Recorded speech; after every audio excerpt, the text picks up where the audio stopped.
I quietly saved for years to buy a home, but my mom tried to take it to my spoiled younger brother, and what I did next left them shaking in fear. I bought a house in secret until I saw my mom showing it and offering it to my brother and his wife, saying they needed it more. I never planned to keep it a secret, but when no one asks about your life, silence becomes a habit. That's how it started. With silence. Then it became mine. All mine. I bought the house with the money I'd been saving quietly for years, plus my grandmother's inheritance, that I'd kept untouched in a separate account. While my siblings accepted help like it was their birthright, I worked late cleaning teeth and spent weekends photographing weddings, graduations, and families I didn't know. I cut corners. I learned to make rice 10 different ways. I said no to everything fun, indulgent, or spontaneous. There was no safety net waiting for me, just discipline, exhaustion, and the quiet thought, maybe someday this will pay off. The house wasn't glamorous. It was a small 2-bedroom bungalow in an older neighborhood with creaky stairs and wallpaper from another decade. But the moment I saw it, I knew it wasn't about the house itself. It was what it represented. Something I built on my own, something no one gave me. I didn't tell my family, not because I wanted revenge or power, but because I already knew how it would go. My mother would frown and ask why I was alone. My brother would laugh like it was cute. My father would nod like I'd done something tolerable but unimpressive. They always saw me as the one who didn't need much, the quiet one, the one who just gets by. That's what people do when you don't ask for help. They assume you don't need anything. For a while, keeping it secret felt like safety. I slept on a mattress on the floor, surrounded by boxes and paint cans. I fixed the leak under the kitchen sink myself after watching 6 tutorials. I painted each room slowly, carefully. I picked out soft lighting and warm wood tones. Everything I touched felt like a small rebellion. There was no one to criticize my choices. No one to ask why I painted the bedroom a dark olive green. No one to suggest I get rid of the mismatched, antique mirror. No one to remind me that I was still single like it was a problem to fix. For the first time, I had space that reflected me, not what others expected of me. I still had my apartment near work, which gave me an excuse not to say anything. I told my CO workers I was helping a friend redo a house. That was partially true. The friend was me. The house was mine, my secret. Every free moment I had, I was there. Even when I wasn't painting or fixing something, I'd sit on the back steps with tea and watch the leaves fall, letting the quiet remind me that I hadn't failed. Not really. I'd survived. I'd made it. And even if no one clapped for me, I could clap for myself. When my landlord mentioned break-ins in the neighborhood, I decided to install a basic security system with cameras around the property. It wasn't paranoia, just practical protection for my investment. I told myself maybe one day I'd invite them all, host a dinner, reveal everything, and let their surprise fill the space. Maybe they'd see me differently. Maybe they wouldn't. But at least I could say, I did this. That day never came. 6 weeks passed. I continued working both jobs, balancing my apartment and my house like parallel lives. My mother called occasionally, usually to talk about my brother's latest business move or my sister's drama. When she asked where I'd been lately, I said busy with work. She didn't ask what else I was busy with. I kept waiting for a moment that felt right, but it never showed up. Then, on a gray Thursday, everything shifted. It was a normal afternoon. I had just finished with a patient, a teenager who barely spoke, and was reviewing sterilization charts in the back office when my phone buzzed. I glanced down, expecting a calendar reminder. Motion detected, front door. I paused and tapped the alert. The video opened. I frowned. My mother stood at my front door with a key. She wasn't alone. My brother's wife stood behind her, holding a reusable shopping bag. And behind them, a third woman, someone I didn't recognize, blonde, dressed in business casual, holding a folder. I watched, frozen. My mother unlocked the door like she'd done it 100 times. They stepped inside, laughing, chatting. The stranger turned and said something I couldn't make out, and my mother gestured grandly toward the living room. It took a full minute before I realized what was happening. She was giving them a tour of my house with my key without my permission. My chest tightened, my skin prickled. I suddenly remembered 3 weeks ago when I had the flu and couldn't drive myself to urgent care. I'd called my mother. She'd driven me, stayed while I got treated, then took me home to the apartment. I'd been so foggy from fever that when she offered to grab my house keys just in case you need anything, picked up, I'd barely registered handing them over. I never asked for them back. I lowered the volume and watched, the video stuttering slightly as they moved from room to room. My house, my walls, my furniture, my refuge, they had walked right in like it belonged to them. I kept watching. They walked through the hallway like they were shopping. My mother's voice floated through the audio. The natural light in this room is lovely in the mornings. She opened the curtains I had just hemmed last week. My sister-in-law nodded, murmured something. The stranger, who I now realized had to be a real estate agent, jotted notes on a clipboard. They stopped in the kitchen, my kitchen. I had sanded and stained those cabinets myself, replacing the knobs one by one after work, choosing a warm brass finish because it reminded me of the tiny diner where I used to eat pancakes after long shifts. My mother leaned against the counter, completely at ease, pointing out the original hardwood floors like she'd paid for them. The longer I watched, the colder I felt. I didn't yell, I didn't scream, I didn't call anyone. I just stared at my phone, breathing through my nose, trying not to shake. When they reached the second bedroom, the one I was planning to turn into a small studio for photo editing, the agent gestured to the walls, speaking clearly, with a fresh coat of paint and maybe updated blinds. This could be a perfect nursery. Nursery. That word hit like a slap. I ended the stream.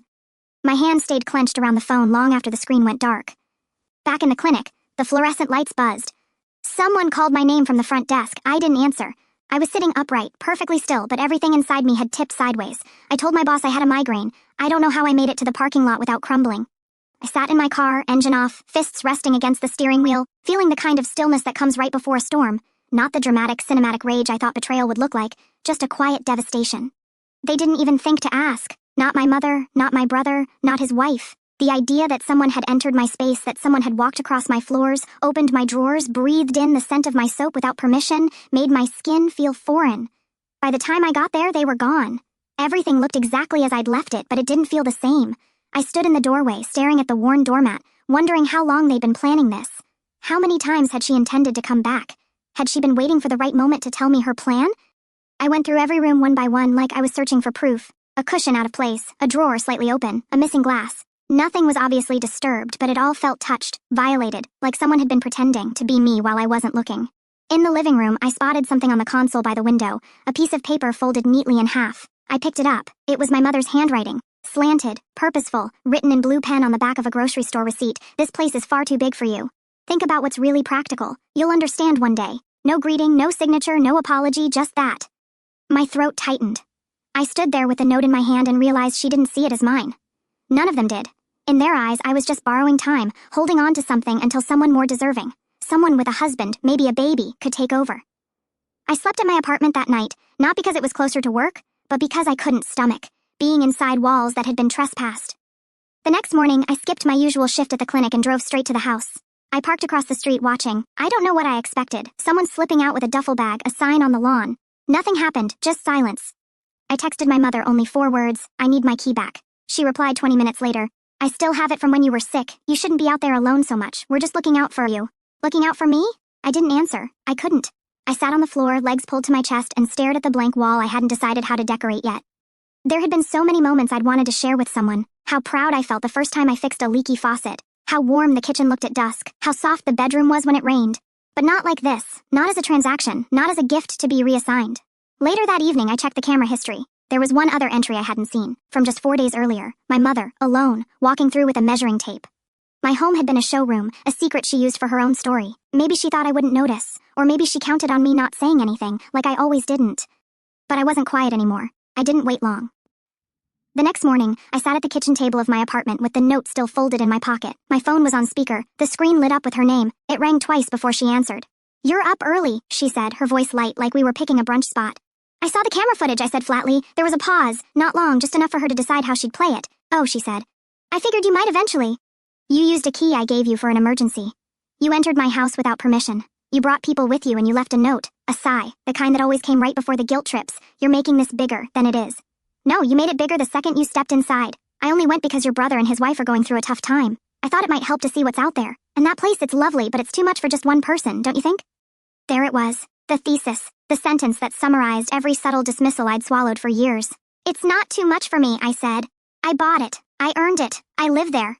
Another pause. I imagined her sitting at her kitchen counter, probably still in her robe, coffee half finished, not understanding why I was upset or pretending not to. "I know you worked hard," she said, like she was patting me on the head through the phone, "but it's not just about that. Houses are meant for families. It's a lot of space, a lot of responsibility. You're not even there full time." I cut her off. "You don't get to decide what I can handle." "I'm not deciding. I'm worrying." "No, you're controlling." She inhaled sharply, clearly offended. "Don't speak to me like that." "Then stop treating me like I'm 10. She laughed, but it was tight, defensive. "I'm your mother. I'll always care what's best for you. Caring doesn't involve sneaking into someone's home and showing it to a real estate agent." Her tone shifted. "She's not an agent, she's a friend. She works in staging. You wanted an opinion on how to give away something that doesn't belong to you. She was just looking. Nothing was decided." "You're missing the point," I said, my voice rising. "You shouldn't have been there at all." "She's pregnant," my mother said, like that excused everything. I blinked. "What?" "Your brother's wife. They haven't told anyone yet." I shouldn't have said it, but they're desperate. Their apartment is cramped and his business isn't doing well. This house, it could be a real step forward for them.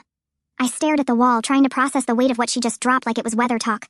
"So, you walked into my home and imagined a future where I just handed it over. It's not about taking anything from you." "Then what is it about?" She went quiet, then spoke softly.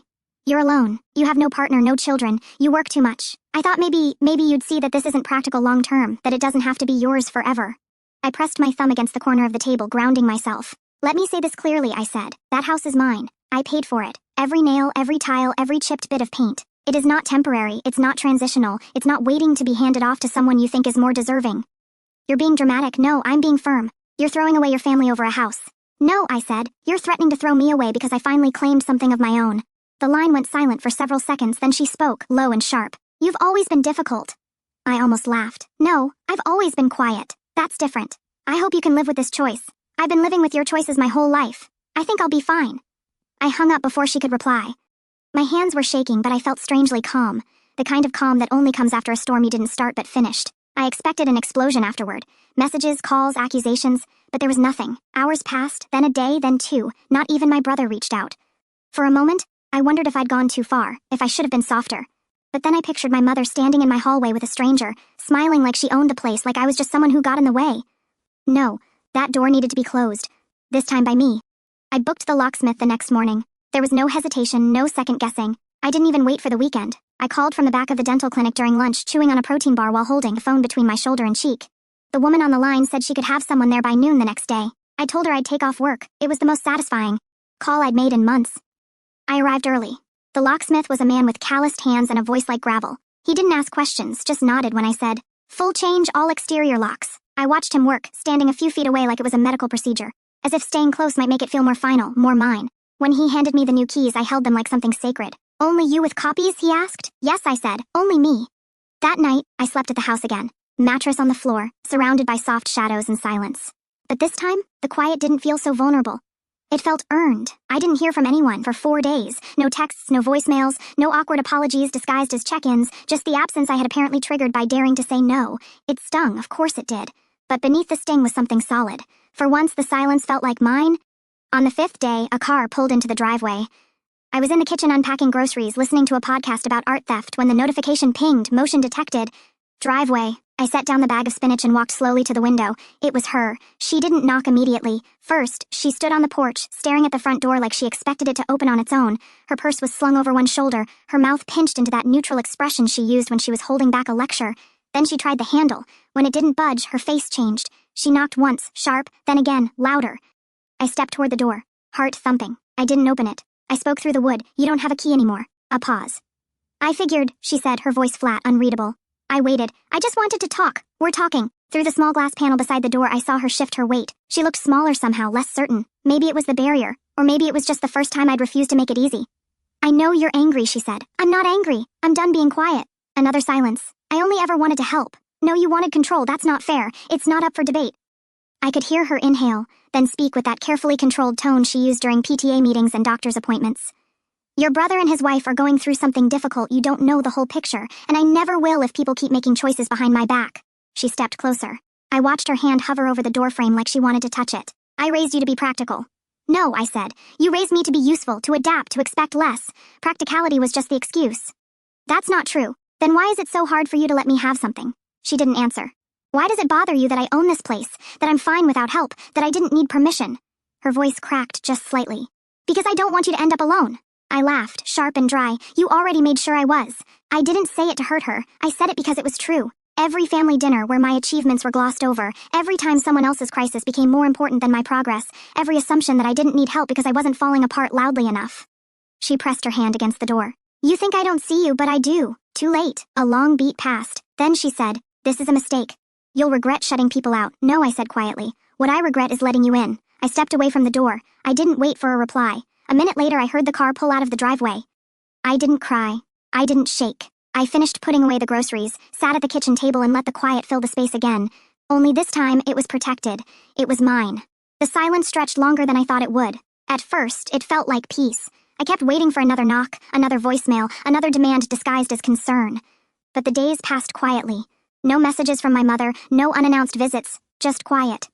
And then, slowly, the superficial texts began. My brother sent the first one 2 weeks later. "Hey, Mom's still pretty upset. Maybe reach out." A few days after that, another, "No judgment, just saying, this isn't worth blowing up the family over.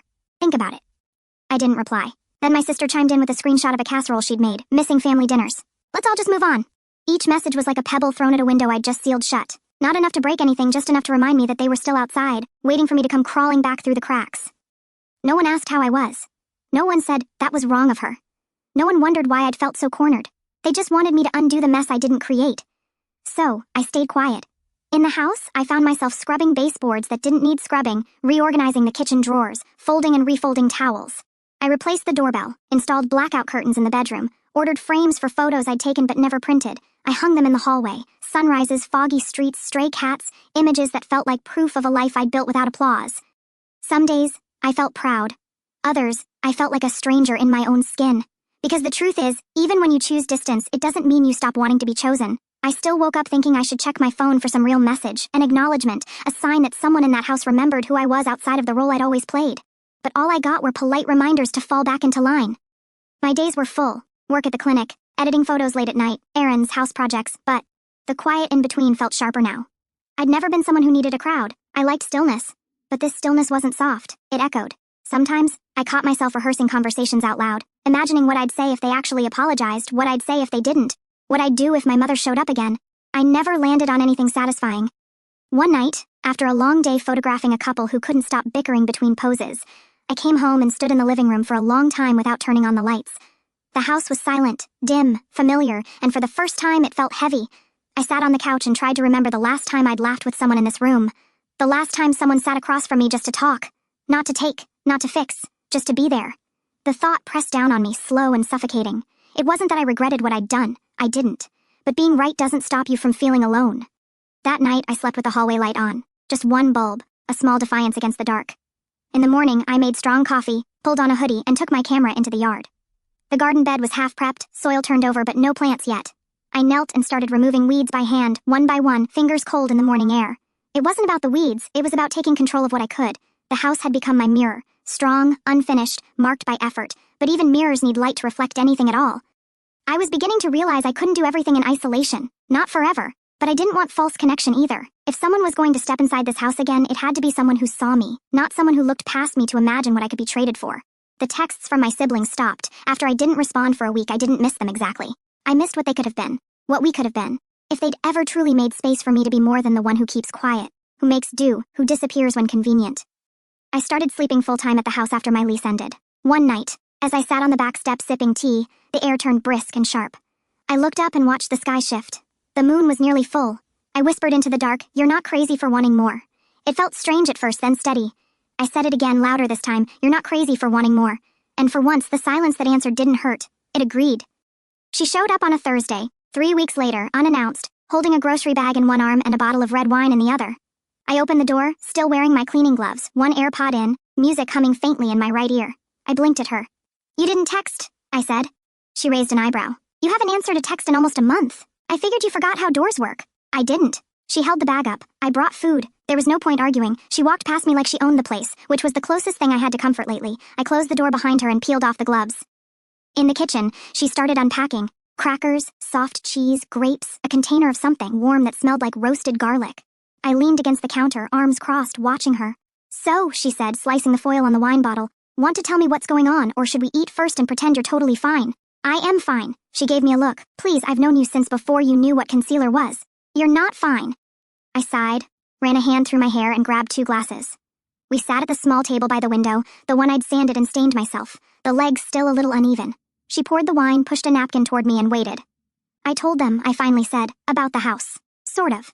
She popped a grape in her mouth. "Define sort of." "They found out. My mom let herself in, gave a tour, left a note telling me to think practically."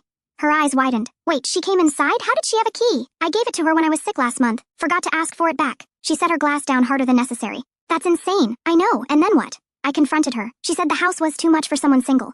She was showing it to my brother and his wife. They're expecting. Her face twisted. "So she was just repurposing your life." I nodded. "Exactly." She leaned back in her chair, staring at me like I was an unsolved puzzle. "And what did you do?" I changed the locks, stopped responding, told her she crossed a line. "That's not just a line," she said. "That's your entire boundary. Smashed with a crowbar." I let the silence settle between us, broken only by the faint creak of the walls and the ticking clock above the sink. "Do you regret it?" she asked quietly. "What? The house?" "No." Standing up to them, I took a sip of wine and stared at the grain in the table. Sometimes I wonder if it was worth the silence. But then I remember how she looked when she walked through my door like it was hers. And I know I couldn't stay quiet this time.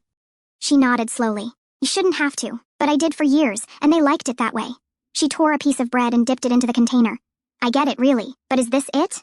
Is this what you wanted? A house that no one visits? A family that won't talk to you unless you apologize? It's what I needed. I was tired of shrinking to make room for everyone else. She met my eyes. And now that you've expanded, is there room for anyone else? The question hit me harder than I expected. I swallowed. I don't know. She tilted her head. You don't have to be either invisible or untouchable. There's space in between. I don't know if they deserve that space. They probably don't, she said, not missing a beat. But you do. You deserve connection, real connection, not the kind that comes with conditions or keys made behind your back. I looked around the kitchen. The lighting I'd chosen, the walls I'd painted, the silence I'd curated so carefully. I wanted this to be mine, I said, without needing anyone's permission. It is yours, she said, but ownership doesn't mean isolation. I didn't respond. We finished eating in silence, not uncomfortable, just full of thoughts. Afterward, we moved to the couch. She curled her legs under her, sipping the last of the wine. I sat beside her, feet flat on the rug, hands resting on my knees. You're strong, she said gently. But you don't have to be alone to prove it. I closed my eyes. I just don't know how to be in the middle. It was always either be quiet and accepted or speak up and get shut out. She rested her head against my shoulder. Maybe this is the start of something different. Something where you decide who gets in and who doesn't. That night, after she left, I sat by the front door for a long time. I didn't check the cameras. I didn't check my phone. I just listened to the quiet and asked myself, if I let someone back in, would I recognize the sound of real belonging? I wasn't sure. But for the first time, I wanted to find out. She texted me on a Monday, 5 weeks after my mother's last visit. Just a short message, can we talk? Just you and me, please. I stared at the screen for a full minute. I hadn't heard from her since the last group dinner weeks before the house incident. She'd been quiet during the fallout. No messages, no defenses, no accusations, just silence. Now this. I thought about ignoring it, about letting the conversation die before it began. But something in the phrasing, just you and me, landed differently. I replied, tomorrow, 5 at the house. She showed up right on time. She wore no makeup, no perfect hair, no curated outfit, just jeans, sneakers, and a loose gray sweater that made her look smaller than usual. I opened the door before she knocked. Hi, she said carefully. I stepped aside and let her in. She walked in slowly, looking around like she wasn't sure if she was welcome. I gestured toward the kitchen, and she followed. I offered her tea. She nodded. We sat for a moment, neither of us spoke. She looked down at her hands, fiddling with the sleeves of her sweater. I waited. Finally, she took a breath. I didn't know she was going to do that, she said quietly. Bring someone, the staging woman. I didn't answer. She continued. I asked her for help. That part's true. But not like that. I never asked her to take your house. I looked at her.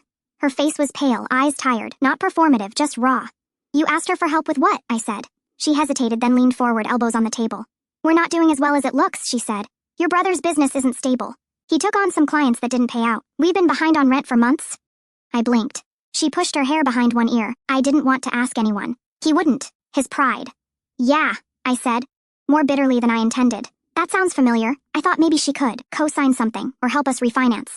But instead, she started pushing this idea about your place, about how it was too much house for you, about how it would be more useful for a family. That word again. She made it sound like you wouldn't mind, she added softly. I scoffed. Of course she did. I didn't know she had taken your key. I didn't know she was showing it like it was already decided. I leaned back in my chair, pressing my fingertips together to keep my voice level. So, you're saying it was her idea? I'm saying it spiraled. And I didn't stop it. That admission held weight. We sat in silence. My tea went cold. I wanted to come sooner, she said. But I didn't know what to say. I didn't want to lie, and I didn't want to defend what she did. But I also couldn't just let you think I was fine with it. Were you? I asked. Her eyes met mine. No. I studied her face. I thought about all the years I'd watched her slide into the family like a puzzle piece. How my mother praised her. How my brother was always the shining one. I'd spent years assuming they lived in a world of clean answers and easy choices. And now here she was, fragile, messy, human. Why didn't you ask me directly? I asked. She gave a weak smile. Because I assumed you'd say no. I probably would have. I know. We both laughed. Just once, a short, surprised breath of irony. I'm not angry at you, I said after a pause. But I'm not going to pretend it didn't hurt. I don't expect you to, she said. I just wanted to stop pretending everything was fine. The sun was dipping low outside, streaks of orange cutting across the floor. The house felt still again, but not empty. She stood slowly. I won't come back unless you invite me. I mean that. I nodded. At the door, she turned. He's ashamed, she said. He won't say it, but he is, about the business, about not being able to provide the way he thought he would. I opened the door for her. I understand shame, I said, but it doesn't justify what happened. No, she agreed. It doesn't. She stepped outside, then stopped. For what it's worth, she said, your house is beautiful. This time I believed her. And when I closed the door, it didn't feel like I was shutting her out. It felt like I was closing something that finally had an ending. That night, I couldn't sleep. The house was quiet, but not in the soothing way I'd come to love. It felt tight, like the walls were holding their breath. My conversation with her kept echoing, her voice soft, her eyes avoiding mine, the way she said, "He's ashamed." I sat on the couch long after midnight, sipping cold tea and thinking about him. My brother, the one who had always known exactly how to move through the world in a way I didn't. Charming, loud when it served him, quiet when it didn't. The one who never had to ask twice for anything. The one who somehow always had more room than the rest of us. I realized something that night. I had spent so long resenting how easily he received things that I'd never stopped to wonder what he might be hiding behind that ease. It didn't make what happened right, but it made it harder to flatten him into a villain. Still, that didn't mean I wanted to forgive. It just meant I couldn't ignore the nuance anymore. The next morning, I walked into the second bedroom, my almost studio, and stood in the middle of the floor. The pale light was soft and even, just the way I'd imagined when I first painted the walls. I stared at the space, thinking about how close I came to losing it without even realizing it. They had never seen me as permanent. That's what stung, not just that they wanted the house, but that they thought I'd step aside, that I did quietly move out like I'd always moved out of the way, of conflict, of attention, of inheritance. And my mother, God, it hit me then, in a way it hadn't before.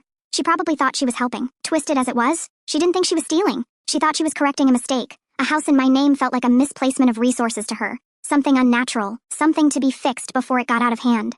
I sat on the floor and leaned against the wall, knees pulled up, forehead resting on my arms. This was the part no one talks about when they say boundaries are empowering. The part where you finally get what you want, and then realize how much you lost along the way. The house was safe now. I'd secured it, locked it down, but I hadn't prepared for the hollowness that came after reclaiming it. The next few days passed slowly. My routines remained intact. Work, edits, errands, projects, but I moved through them like someone else was steering. Not sad exactly, but detached. The idea came quietly in the middle of a Tuesday. I was rinsing dishes when it struck. Not a lightning bolt, not a grand epiphany, just a quiet, measured thought. What if I invite them here? Not to surrender, not to smooth things over, but to set the terms. My terms. The house had become a symbol of everything I'd fought for. Autonomy, respect, space. And yet, I'd spent the last few weeks defending it from behind locked doors. I hadn't opened it with pride. I'd hidden in it, protected myself. But maybe it was time to reclaim it in another way. I didn't want to reconcile for the sake of performance. I didn't want to hear excuses dressed up as affection. I wanted honesty, clarity, maybe even the beginning of something different, or maybe just closure. That night I drafted the message, simple, no theatrics, I'm making dinner this Sunday at the house. If you'd like to come, you're invited. Come as you are. I sent it to my mother, my brother, my sister, and to my own surprise, my father too. Then I turned my phone face down and refused to obsess over their replies. It didn't take long. My brother was the first. We'll be there. Then my sister, you're cooking? Can I bring dessert? Even my father replied with a thumbs up. That was his version of emotional availability. My mother didn't answer right away. I didn't expect her to, but late the next day she sent, "Okay, thank you. No emoji, no elaboration. It was enough." I spent Saturday prepping, not obsessively, just intentionally. I made a grocery list, cleared the clutter from the hallway, cleaned the windows. I set the table with mismatched plates and cloth napkins I'd found at a thrift store. No centerpieces, no fake smiles, just food and space. I cooked slowly on Sunday. Roasted vegetables, baked herb chicken, a pot of lentils simmered on the stove, warm and rich with garlic and thyme. I made a salad with shaved fennel because I liked the way it looked in the bowl, not for them, for me.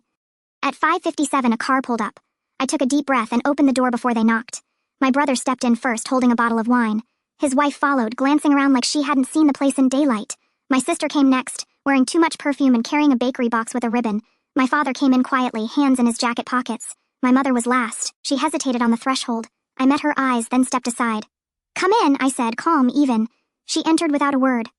The house filled slowly. Shoes by the door, jackets on hooks.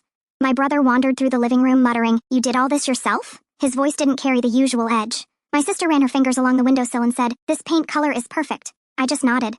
We sat down at the table as the sun dipped low. The lighting was soft, warm. I poured water into mismatched glasses and passed dishes around. No speeches, no tension yet.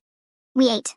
My brother asked about the new camera I'd bought. My sister showed a picture of a friend's baby. My father said nothing but kept reaching for more lentils. Even my mother commented that the chicken was well balanced, whatever that meant. I didn't rush it. For the first time, I didn't feel like I was hosting to earn approval. I wasn't shrinking to fit them into the room. I had built this space. And now they were sitting inside it on my terms. After dinner, I gave them a tour, the proper kind. "This is the guest room," I said. The walls took 3 coats. In the kitchen, I pointed to the open shelves. I hung those by myself. Twice, actually. The first time, they weren't level. They smiled. They nodded. No one interrupted. No one tried to correct me. In the bedroom, my sister whispered, "It feels so calm in here."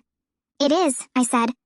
At the end of the tour, we returned to the living room. My brother's wife offered to help with dishes. I declined. I wanted to do it alone later, on my time. They stayed for a while longer than I expected. No one brought up the incident. No one apologized, but there was a shift. Small, undeniable, a soft recognition in the air. When they stood to leave, my mother lingered near the door. She looked at me, not over me. Her expression was unreadable, but her voice was low. "You've made something beautiful," she said. I nodded. "Thank you."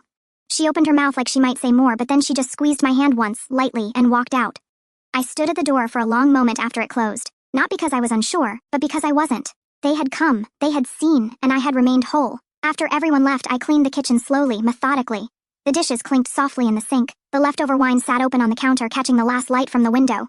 It hadn't been perfect. No one had fallen to their knees apologizing. No one had delivered the speech I'd sometimes imagined, the one where they acknowledged every moment I'd been overlooked, every assumption they'd made about my silence. But something had shifted.